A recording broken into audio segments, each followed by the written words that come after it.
Olá, tudo bem? Para essa questão, eu fiz aqui o desenho para a gente entender quais são as alternativas. O meu desenho, ele ficou um pouquinho inclinado aqui, mas considera como se fosse só horizontal, tá? Que eu, na hora de desenhar, subi um pouquinho aqui, mas é horizontal, tá? A primeira coisa que a gente precisa entender é o porquê de a quantidade de movimentos ter uma grandeza vetorial. Você sabe a diferença entre uma grandeza vetorial, que a gente representa assim, e uma grandeza escalar, que a gente representa assim? Uma grandeza escalar é uma grandeza que ela é representada por apenas um número. Por exemplo, a massa, né? Vamos usar aqui as grandezas que a gente já tem que analisar. A massa. A massa é uma grandeza que eu posso representar ela por apenas um número. Eu falo assim, ó, tal fulano tem 70 quilos. Então, eu sei que aquela pessoa vai ter 70 quilos. Pronto, acabou. 70 quilos é 70 quilos, é uma grandeza absoluta. Ela não vai ser 70 quilos para cima, não vai ser 70 quilos para direita, para esquerda, para nenhum lugar. 70 quilos é 70 quilos. Mas se eu falo assim, ó, fulano lá tá se movimentando com 3 metros por segundo. Tá, mas ele tá se movimentando com 3 metros por segundo para onde? Entende? Quando essa pergunta ali fica uma interrogação, eu fico, para onde que ele tá indo? 3 metros por segundo, mas ele tá indo para cima? Ele tá indo para o lado? Ele tá indo para baixo? Para onde que ele tá indo? Isso significa que essa é uma grandeza vetorial. Ela não é suficiente se for representada por apenas um número. Se eu falar que a velocidade de um carro é 3 metros por segundo, mas 3 metros por segundo para onde? Ele está dando ré, ele está indo para frente, para onde que ele está indo? Isso é uma grandeza vetorial, ela precisa de direção e sentido. A velocidade é uma delas. Por exemplo, quando eu falo assim, ó, tal pessoa está andando com 3 metros por segundo verticalmente para cima. Entende? Daí, beleza. Daí você sabe para onde ela está indo. Se eu falo, um carro está andando com 10 metros por segundo horizontalmente para a direita, você sabe para onde está indo. Então, por isso que é essa diferença entre escalar e vetorial.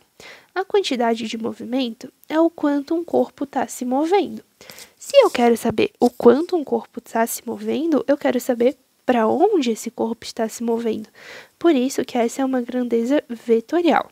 A outra forma de você analisar é pela teoria mesmo. A velocidade é escalar. A velocidade é vetorial. A massa é escalar. O produto de um escalar por um vetorial gera um vetorial. Entende? Quando eu multiplico um vetor por um número escalar, eu tenho um outro vetor. Então, por essas duas formas, você pode entender que a quantidade de movimento é uma grandeza vetorial. E nas colisões, toda colisão que você vai estudar no ensino médio, tá? Que vai dizer para você assim, ó, a conservação da energia, o sistema é conservativo, né?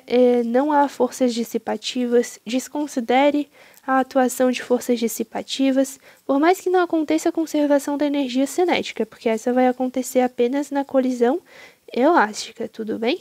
Mas todo sistema, toda colisão aqui, eles vão ter conservação da quantidade de movimento.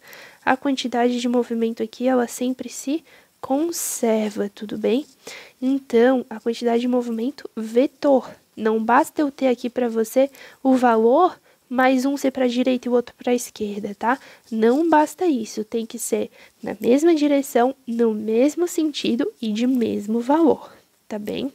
Por mais que na colisão seja elástica, a única coisa que nós sabemos da colisão elástica é a quantidade de movimento inicial é igual à quantidade de movimento final, a energia cinética inicial é igual à energia cinética final e o coeficiente de restituição é 1. O que significa esse coeficiente de restituição? É a velocidade relativa depois sobre a velocidade relativa antes da colisão, a velocidade relativa dos dois corpos, no caso, tá? Então, aqui, ó, vamos ver. Antes eu tenho 3 bolinhas vindo para cá com uma determinada quantidade de movimento e tenho 2 bolinhas em repouso. Quando essas bolinhas se chocam, após a colisão, eu tenho que continuar tendo exatamente a mesma quantidade de movimento. Por quê? Porque é uma colisão conservativa. Não vai ter nenhuma força aqui produzindo uma aceleração, ó, a aceleração não vai existir força resultante. A quantidade de movimento tem que ser a mesma, em vetor. Então, ó, quando elas vão se chocar aqui, outras 3 bolinhas, sejam elas quais forem, precisam continuar se movendo para a direita. Porque aqui elas estavam se movendo para a direita, elas estavam vindo para a direita, 3 bolinhas vindo para a direita. A massa, 3 bolinhas, a velocidade para a direita. Para continuar, eu preciso a massa, 3 bolinhas, a velocidade para a direita. Então, eu preciso 3 bolinhas para a direita e 2 bolinhas em repouso para conservar a quantidade de movimento, tudo bem? O que poderia acontecer, que também seria uma conservação da quantidade de movimento, seriam se 4 bolinhas viessem para a direita e uma bolinha fosse para a esquerda, tudo bem? Porque daí uma bolinha para a esquerda anularia uma bolinha para a direita e a resultante, a quantidade de movimento total, continuaria sendo 3 bolinhas para a direita. O que a gente precisa analisar esse totalzão, tá? Mas, por exemplo, aqui, ó, que eu tenho 2 bolinhas para a esquerda e tenho 3 bolinhas para a direita. 2 bolinhas para a esquerda, 3 bolinhas para a esquerda. 2 bolinhas para a direita anula 2 bolinhas para a esquerda. Perdão. 2 bolinhas para a esquerda anula 2 bolinhas para a direita.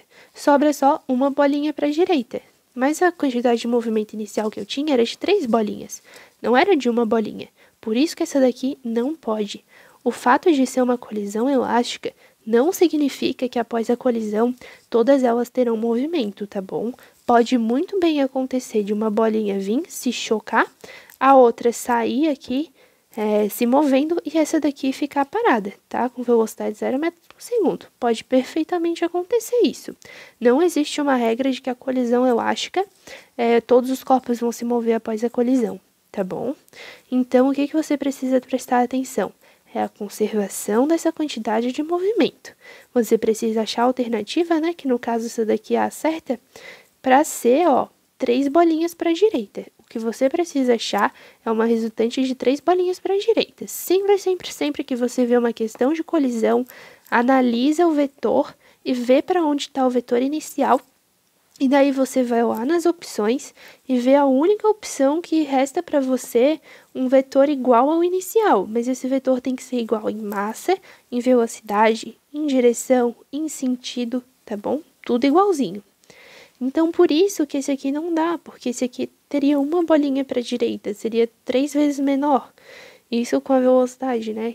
Igual ali no caso. Então, a gente precisa dessa quantidade de movimento aqui, ou como eu te expliquei, das 4 bolinhas para cá e uma bolinha para cá, para que a quantidade de movimento total seja de 3 bolinhas para a direita, tá bom?